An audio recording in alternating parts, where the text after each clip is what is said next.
અમરેલી જિલ્લા કોંગ્રેસના પ્રમુખ પ્રતાપ દુધાતે મુખ્યમંત્રીને પાઠવ્યો પત્ર.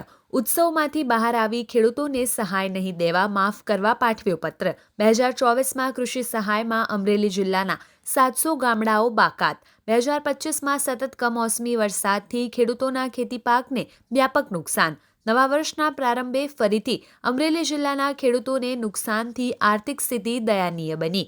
અત્યારની સ્થિતિમાં ડિજિટલ સર્વેથી ખેડૂતોનું ભલું થવાનું નથી. ખેડૂતોની વાસ્તવિક પરિસ્થિતિ અને મનોદશા ધ્યાને લઈ યોગ્ય નીતિની જરૂરત. ખેડૂતોને સહાય પૂરતી નથી, પરંતુ બેંક, સહકારી સંસ્થાઓના બાકી દેવા માફી કરવાની વાસ્તવિક રાહત આપો.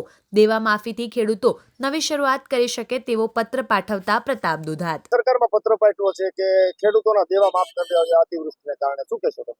સૌ પ્રથમ તો નવા વર્ષની અંદર ગુજરાતની જનતાને નવા વર્ષના રામ રામ. સાથે સાથે નવા બનેલા કૃષિ મંત્રીને અભિનંદન. અમરેલી જિલ્લાની અંદર 2024નું પેકેજ હજુ 15% સુધી પહોંચ્યું નથી. 700 ગામના ખેડૂતો વલખા મારે છે. અને અત્યારે આપણે હાલ વાત કરી રહ્યા છે ત્યારે ખેડૂતોના પાથરા તણાઈ રહ્યા છે, સોયાબીન બગડી રહ્યા છે, કપાસની અંદર પણ પાક બગડી રહ્યો છે. ત્યારે સહાયના નામે ગતકડા બંધ કરો ને ઉત્સવમાંથી બહાર આવો.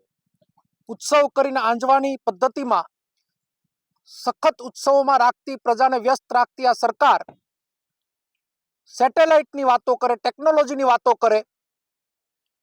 જો એને દેખાતું ન હોય તો અમરેલીના ખેડૂતોની સ્થિતિ જોવી તો હું હારે આવું. માટે હવે સહાય નહીં પણ ખેડૂતના દેવા માફ કરો એવો પત્ર લખ્યો છે.